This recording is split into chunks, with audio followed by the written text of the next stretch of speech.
सम्माननीय सभामुख महोदय, सबैले सुनेकै घटना हो। यो भ्रष्टाचारसित सम्बन्धित घटनाले अन्तर्राष्ट्रिय जगत सामु हामी नेपालीहरूको लज्जाको विषय बनेको छ। नेपाल पक्षराष्ट्र भएर गरेका कतिपय सन्धि सम्झौताको धज्जी समेत उडेको छ। त्यस कारणले नेपाली नागरिकलाई भुटानी बनाएर विदेशमा पठाउने यस प्रकारका क्रियाकलापमा संलग्न व्यक्तिहरूलाई कुनै पनि हालतमा कुनै पनि कसुरमा नछोड्नुको निम्ति र तदारुकता साथ कारबाही गरेर अगाडि बढाएर नेपालको इज्जत बचाउनको निम्ति म विशेष अनुरोध गर्न चाहन्छु सम्माननीय सभामुख महोदय मार्फत। यसको साथसाथै प्रधानमन्त्रीले जुन प्रतिबद्धता व्यक्त गर्नुभएको छ उहाँप्रति हार्दिक आभार व्यक्त गर्दै अरू कुनै पनि प्रेसर दबावमा नपरिकन यो घटनाको निष्पक्ष छानबिन गरेर नेपाली जनतालाई र नेपाल पक्षराष्ट्र भएर गरिएका अन्तर्राष्ट्रिय सन्धि सम्झौताको पक्षमा नेपालले निष्पक्षतापूर्वक उभिएको कुरालाई अगाडि बढाउनको निम्ति म विशेष अनुरोध गर्न चाहन्छु। धन्यवाद। माननीय सदस्य श्री धवल शमशेर जङ्गबहादुर राणा। सम्माननीय सभामुख महोदय, नेपालगञ्ज सहरको सुर्खेत रोडमा एउटा कलवट बुझिएको छ, त्यसलाई फेर्नु पर्ने छ। बर्सात याम आउन लागिसक्यो, त्यो कलवट बनेन भने सहरै डुब्ने स्थिति छ। आजको 9 महिना पहिले पूर्वाधार तथा यातायात मन्त्रालयबाट नाम परिवर्तन योजनाको नाम परिवर्तन गर्नको लागि अर्थ मन्त्रालयमा पत्र गएको थियो, तर त्यो पत्रको जवाब आएन। अब त्यो कलवट बनेन भने नेपालगञ्ज सहर डुबानमा पर्छ, त्यसको जिम्मेवार को हुनेछ? अर्थ मन्त्रालयलाई यहाँबाट निर्देशन जाओस् कि खाली सहमति गर्नु छ, पैसा छ, नाम परिवर्तनमा सहमति गर्नुपर्ने छ। धन्यवाद सभामुख महोदय। माननीय सदस्य श्री ध्रुवबहादुर प्रधान।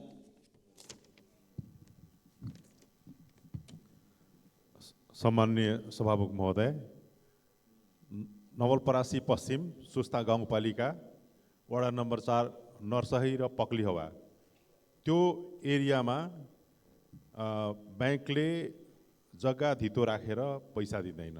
त्यति मात्रै होइन, कुनै पनि आकस्मिक अवतरण हेलिकप्टर अवतरण गर्नु पर्यो भनेदेखि त्यो पनि गर्दैन। यसको कारण के रहेछ भने गुगल म्यापमा त्यो कुनै अर्कै देशमा पर्दो रहेछ। यसबारे सरकारले अत्यन्त प्राथमिकता दिएर छानबिन गरोस्। अर्को कुरो, आन्दोलनको क्रममा माओवादी र मधेस आन्दोलनको क्रममा कृषि विकास ब्याङ्क र राष्ट्रिय वाणिज्य ब्याङ्क सुरक्षाको कारणले बेलाटारीबाट बर्दघाट सरेका थिए। त्यसलाई पूर्ववत बेलाटारीमा सार्ने व्यवस्थाको लागि सभामुख मार्फत म अनुरोध गर्दछु। धन्यवाद। माननीय सदस्य श्री नागिना यादव।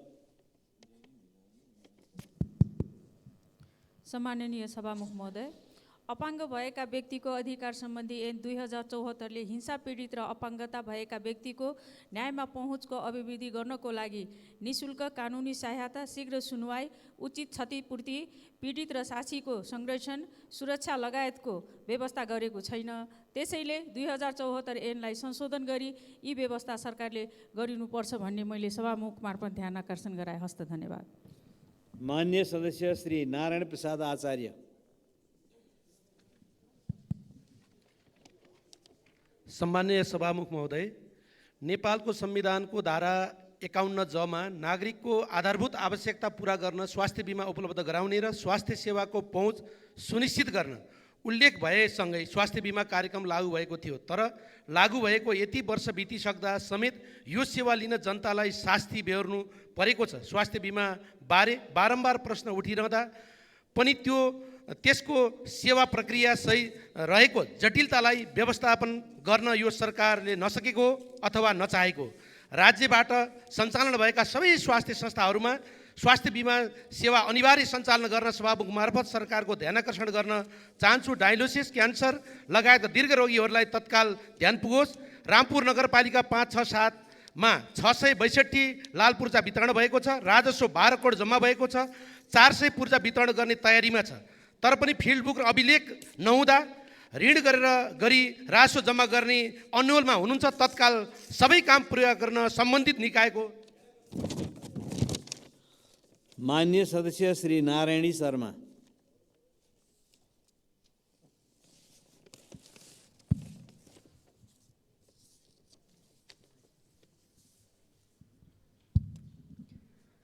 सम्माननीय सभामुख महोदय, लुम्बिनी प्रदेशको राजधानी राप्ती उपत्यकामा 2077 असोज 16 गतेदेखि जग्गा रजिस्ट्रेसन पास रोकुवा गरिएको थियो।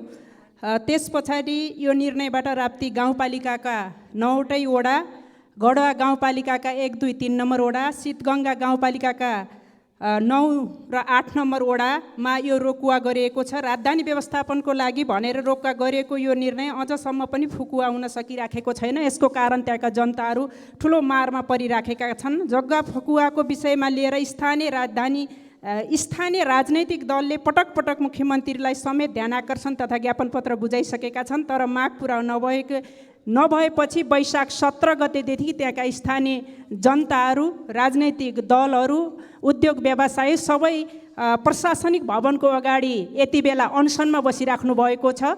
यो समस्या हल गर्नको निम्ति म सम्पूर्ण यो सदनलाई र सम्माननीय सभामुख मार्फत ध्यान आकर्षण गर्न चाहन्छु। धन्यवाद। मान्य सदस्य श्री निर्मला कोइराला।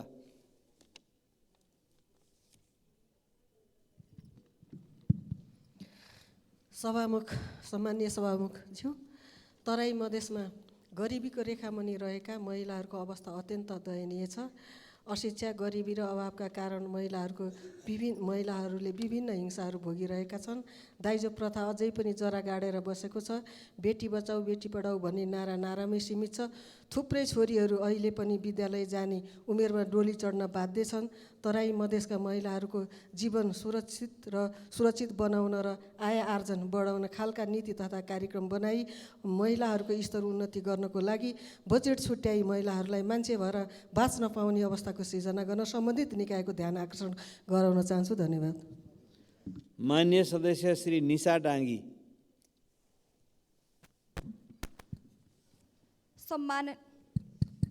सम्माननीय सभामुख महोदय, 2079 सालको मङ्सिर, पुस र माघ महिनामा लोक सेवा आयोगमा दरखास्त दिएका झन्डै 4 लाख आवेदकहरूको डाटा हराएको छ। डाटा पुनः प्राप्तिको लागि प्रयास गरिएको 2 महिनाभन्दा पनि बढी भइसक्दा डाटा रिकभर नभइसकेपछि लाजमर्दो तरिकाले आयोगले फेरि पनि दरखास्त आह्वान गरेको छ।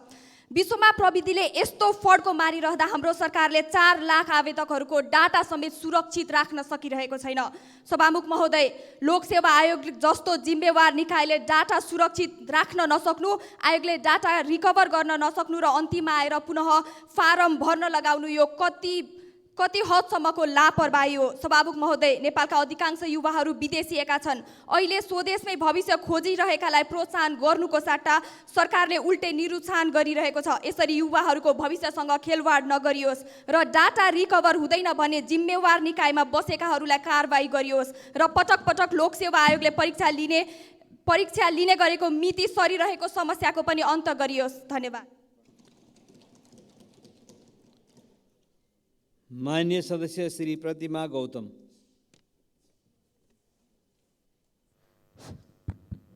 सभामुख महोदय, काठमाडौँको कर्णाली भनेर चिनिने काठमाडौँ उत्तर पूर्व भेग शङ्करापुर नगरपालिका, नाङ्लेभारी, लप्सेफेदी, धारापानी, पटाप क्षेत्र कृषि र पर्यटनको राम्रो सम्भावना बोकेको हिम श्रृङ्खलाको दृश्यावलोकन गर्न सकिने सिन्धुपाल्चोकको सिमाना पर्दछ। सभामुख महोदय, त्यहाँ स्वास्थ्य, उच्च शिक्षा, सार्वजनिक यातायात अहिलेसम्म पहुँचमा पुगेको छैन।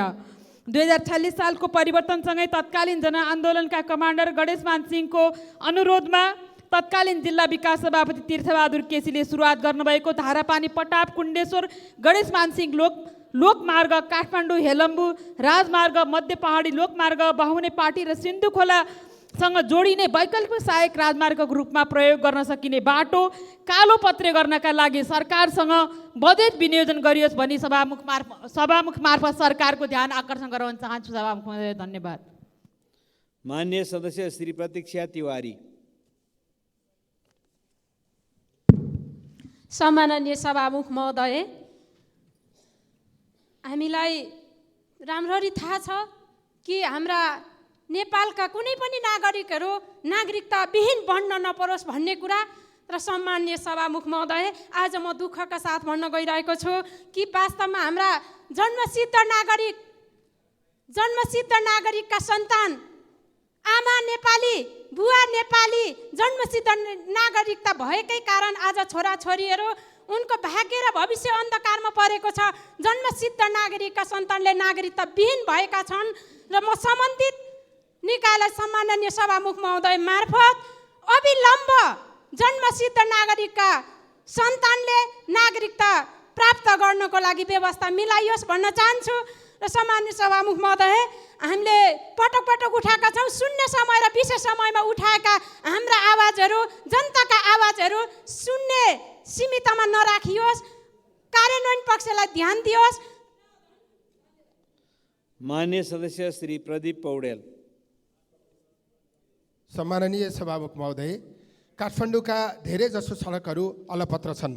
खानेपानीको पाइप बिछ्याउनेदेखि बिजुलीको तार भूमिगत गर्ने नाममा सडक बारम्बार खनिराखिएको छ।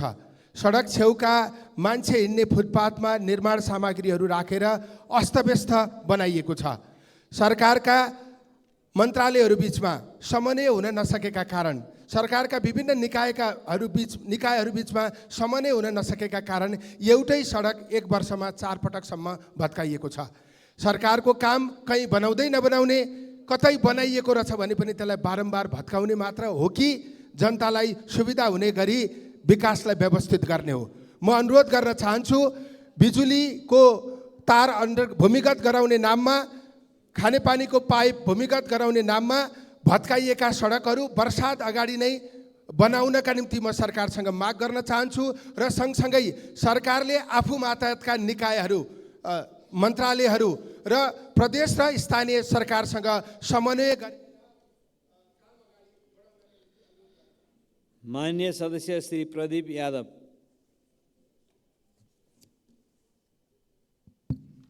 सम्मानीय सभामुख महोदय, नेपाली नागरिकलाई नक्कली भोटाटी शरणार्थी बनाई करोडौँ रकम वसुल्ने मुद्दामा फरार रहनुभएका माननीय टोप बहादुर रायमाझी हालसम्म पक्राउ पर्नुभएको छैन। यदि उनी दोषी छैन भने प्रहरीबाट किन लुकेर बसेका छन्? लुक्नु भनेको उनको यस प्रकरणमा कुनै न कुनै संलग्न भएको पुष्टि गर्दछ। उनका छोरा पक्राउ पर्नुले यसले थप बल पुगेको अवस्था छ। त्यसैले नेपाल प्रहरीले उनलाई नियन्त्रणमा लिएर छिटोभन्दा छिटो कानुनको दायरामा ल्याउनु पर्ने हुन्छ। नभए प्रहरीको काममाथि नै हामीले प्रश्न गर्ने अवस्था सृजना हुन सक्छ। टोप बहादुर नेपालमै रहेको र प्रहरीसँग सम्पर्कमा रहेको समेत हल्ला चलेको छ। यसले पुरा प्रकरणको अनुसन्धानलाई नै शङ्काको घेरामा ल्याउन सक्छ। टोप बहादुर रायमाझी पक्राउ पर्दै यस प्रकरणमा संलग्न जो कोहीलाई पनि कानुनको दायरामा ल्याएर दोषी देखिए कडा कारवाही गर्नुपर्छ। किनभने आज यो प्रकरणले अन्तर्राष्ट्रिय मञ्चमा नेपालको छवि बिग्रेको छ। नेपालीलाई नक्कली भोटाटी शरणार्थी बनाएर पठाउने विषयले देशको अन्तर्राष्ट्रिय स्तरमा बेइज्जती हुने अवस्था आएको छ। माननीय सदस्य श्री प्रभु हजारा दुसाद।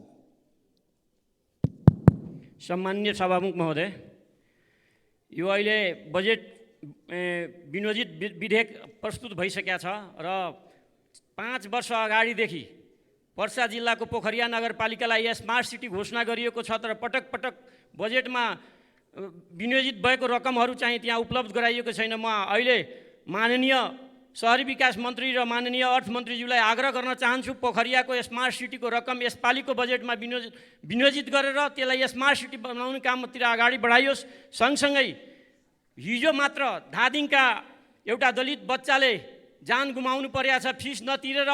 वास्तवमा यो एकदम अहिलेको बेलामा 21औं शताब्दीको बेलामा एकदम यो लाजमर्दो कुरो हो। फिस नतिरेर बच्चाहरू, जबकि दलित बच्चाहरूलाई सरकारी विद्यालय र निजी विद्यालयहरूमा निःशुल्क कुरोहरू गरिएको छ, छात्रवृत्तिका कुरोहरू गरिएको छ, र यसरी फिस नतिरेर जान गुमाउनु परेको छ। यो यतातिर कारवाहीको प्रक्रियाहरू अगाडि बढाउनु पर्ने म सभामुख मार्फत म सम्बन्धित व्यक्तिलाई अनुरोध गर्न चाहन्छु। त्यो विद्यालयलाई कारवाहीको प्रक्रिया अगाडि बढाउनलाई यसरी जान गुमाउनबाट। माननीय सदस्य श्री प्रेमबहादुर महर्जन। सम्माननीय सभामुख महोदय, संसारकै लामो जात्रा रातो मच्छिन्द्रनाथको रथ पुल्चोकबाट तानेर लगिखेल पुर्याएको छ। जात्राको अन्तिम दिन जाउलोखेल पुगेर राष्ट्राध्यक्षको समेत उपस्थितिमा जात्रा सम्पन्न हुने गर्दछ। लिच्छवीकालीन अवस्थामा 12 वर्षसम्म काठमाडौँ उपत्यकामा पानी वर्षा नहुँदा भारतको कामा र कामाक्षीबाट नेपाल मण्डलमा ल्याएका रातो मच्छिन्द्रनाथको रथ इतिहासकै लामो जात्रा र ऐतिहासिक महत्त्व भएको हुँदा यस जात्रालाई र यस रातो मच्छिन्द्रनाथको रथलाई युनेस्कोमा विश्व सम्पदा सूचीमा अङ्कित गर्नका निमित्त म संस्कृति पर्यटन तथा नागरिक उड्डयन मन्त्रालयको ध्यान आकर्षण गराउन चाहन्छु। हस्, धन्यवाद। मान्य सदस्य श्री प्रेम सुवाल। सभामुख महोदय मार्फत प्रधानमन्त्रीज्यूलाई यो संसदमा स्पष्ट गराउनु पर्ने केही विषय राख्न चाहन्छु। नेपालीलाई भुटानी शरणार्थी बनाई मानव बेचबिखन गर्ने र अरबौँ ठगी गर्नेहरू को हुन् र प्रधानमन्त्रीज्यूले फिल्म देखाउने भन्नुभएको थियो।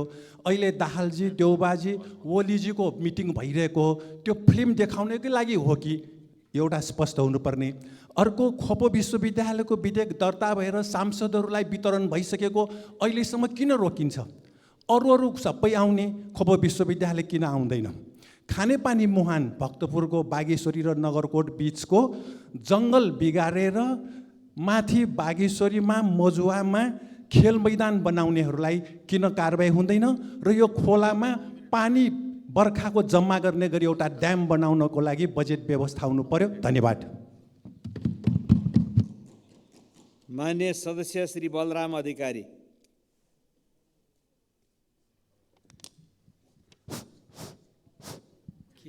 हेलो सभामुख महोदय, ऐतिहासिक पुरातात्विक धार्मिक सांस्कृतिक हिसाबले भरिपूर्ण कपिलवस्तु जिल्ला विद्धको क्रीडास्थल रहेको कपिलवस्तु जिल्लालाई हामीले पटक पटक मागको रूपमा राखेका पनि छौँ। यसलाई खुला सङ्ग्रहालय कायम गरियोस् र एसियाकै ठुलो जगदीशपुर ताल जो बालङ्गाको पानी सङ्कलन हुन्छ त्यो ताललाई व्यवस्थित गरेर पूर्वी एरियामा शाखा नहर निकालेर शुद्धोदन, मायादेवी र कपिलवस्तुका हजारौँ बिघा जमिन सिँचाइ गर्ने व्यवस्था मिलाइयोस्।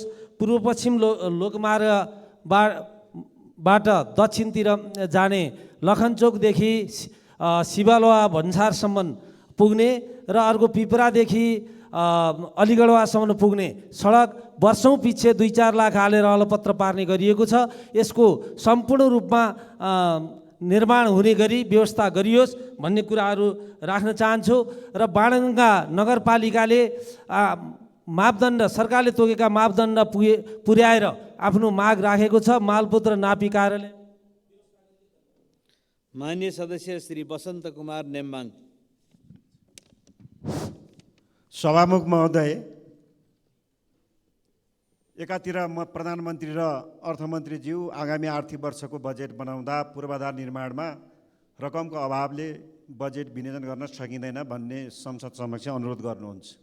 अर्कोतिर विगत सरकारहरूले यो देशका ठुल्ठुला भौतिक पूर्वाधार र महत्त्वपूर्ण निर्माणका क्षेत्रहरूलाई अगाडि बढाएको कुराहरू सर्वविदितै छ।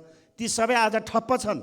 प्रत्येक जिल्लामा कुनै न कुनै बाटो, पुलहरू, भवनहरू सबै अस्तव्यस्त छन्, निर्माण हुन सकेका छन्। यसका दुईटा कारणहरू: कार्यान्वयन गर्ने निकायको लापरवाही, सरकारको गम्भीर निरीक्षण नहुनु, त्यसदेखि बाहेक निर्माण व्यवसायीहरूको लापरवाही र हेलचेक्राइ। यसले गर्दाखेरि जनताहरूको आशामा तुषारपात भएको छ, पर्यावरण वातावरणमा तुषारपात भएको छ, अस्तव्यस्त छ। सरकारले लगानी गरेको रकमको प्रतिफल प्राप्त हुन सकेको अवस्था छैन। जनताहरू सुविधाबाट वञ्चित छन्।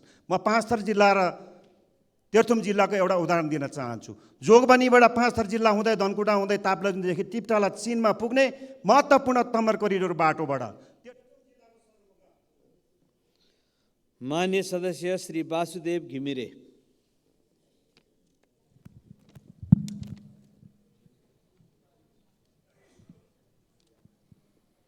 सम्माननीय सभामुख महोदय, बुटोल नारायणगढ सडक पूर्व पश्चिम राजमार्गको सबैभन्दा व्यस्त सडक खण्ड हो, जहाँ दैनिक 50,000 भन्दा बढी सवारी साधन गुड्छन्। गत साउन महिनाभित्र निर्माण सम्पन्न गर्ने गरी चाइना स्टेट कन्स्ट्रक्सन इन्जिनियरिङ कर्पोरेसनले 2075 माघ 24 गते यो सडक विस्तारको ठेक्का सम्झौता गरेको थियो। तर सम्झौताको 4 वर्ष बितिसक्दा 114 किलोमिटरको यो सडकको 30% काम मात्र पुरा भएको छ। सडक निर्माणमा ढिलाइ हुँदा यात्रुहरू अत्यन्त कष्टकर यात्रा गर्न बाध्य छन्। 2 घण्टाको सडक यात्रा गर्न अहिले 7 घण्टासम्म लाग्ने गरेको छ। समयमै निर्माण सम्पन्न नहुँदा धुलोले स्थानीय बासिन्दा र यात्रुहरूको स्वास्थ्यमा गम्भीर असर परिरहेको छ। यो सडकमा गुड्ने सवारी साधनले पेट्रोलियम पदार्थ बढी खपत गर्दा र बिग्रिँदा प्रत्यक्ष अप्रत्यक्ष रूपमा करोडौँ रकम विदेशिएको छ। यसर्थ सभामुख महोदय, यो सडक निर्माणमा खेलाची नगरी यथाशीघ्र निर्माण सम्पन्न गराउन म सरकारको गम्भीर ध्यानकर्षण गराउँछु। धन्यवाद। मान्य सदस्य श्री विनिता कठायत। सम्माननीय सभामुख महोदय, सिजा उपत्यका ऐतिहासिक जुम्ला राज्यको राजधानी तथा खस राज्यको उत्पत्ति र नेपाली भाषाको उद्गम स्थल समेतका दृष्टिले उति नै महत्त्व राख्ने क्षेत्र पनि हो। धार्मिक तथा ऐतिहासिक पर्यटनका लागि आकर्षक गन्तव्य, भौगोलिक विविधता युक्त मेरो प्रदेश, चीन र भारतको ठुलो जनशक्ति युक्त बजार, उच्च मूल्य प्राप्त हुने कृषि तथा जडीबुटी जन्य वस्तुहरूको उत्पादनको केन्द्रको रूपमा परिचित, जलविद्युतको लागि अधिक सम्भावना भएको मेरो प्रदेश, खनिज पदार्थको भण्डार हो जुम्ला सिजा। प्रसारको अभावमा ओझलमा परेको जुम्लाको प्रमुख पर्यटकीय गन्तव्य सिजा पर्यटकको पर्खाइमा छ। जनशक्ति, सिँचाइ सुविधा, आधुनिक प्रविधि, भौगोलिक विकटताका कारण उत्पादित वस्तुहरूको बजारसम्म ढुवानी गर्न उपयुक्त भौतिक पूर्वाधार, व्यापार पूर्वाधारको विकासका कमीले गर्दा जुम्ला सिजा उपत्यका आज नै पिछडिन बाध्य छ। सरकारले कहिले हो यो उपत्यकाको भौतिक, आर्थिक, सामाजिक, शैक्षिक तथा स्वास्थ्य स्तरमा ध्यान दिने? हामी माननीय सदस्य श्री दीपक गिरी।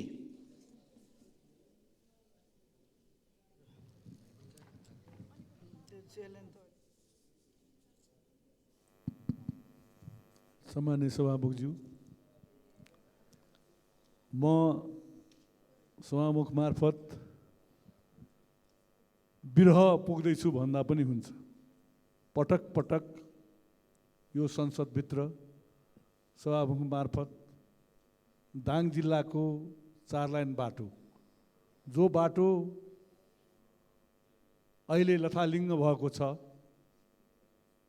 न त्यो बाटो बबईदेखि तुलसीपुरसम्मको 4 लाइन बाटो हो, न त्यसको 4 वर्ष भयो टेन्डर भएको, न रद्द भएको छ, निर्माण त बन्द छ। त्यो जिल्लामा जुनसुकै जनप्रतिनिधि जाँदा अथवा सरकारका मन्त्री जाँदा नारा मात्र लाग्ने अवस्था रहेको छ। म सभामुख मार्फत सडक मन्त्री भनौँ, भौतिक पूर्वाधार मन्त्रीले यसको अवस्था के हो त वास्तविक अवस्था उहाँले जानकारी गराउनुभयो। अन्यथा हामी दाङ जिल्लाका सम्पूर्ण जनप्रतिनिधिहरू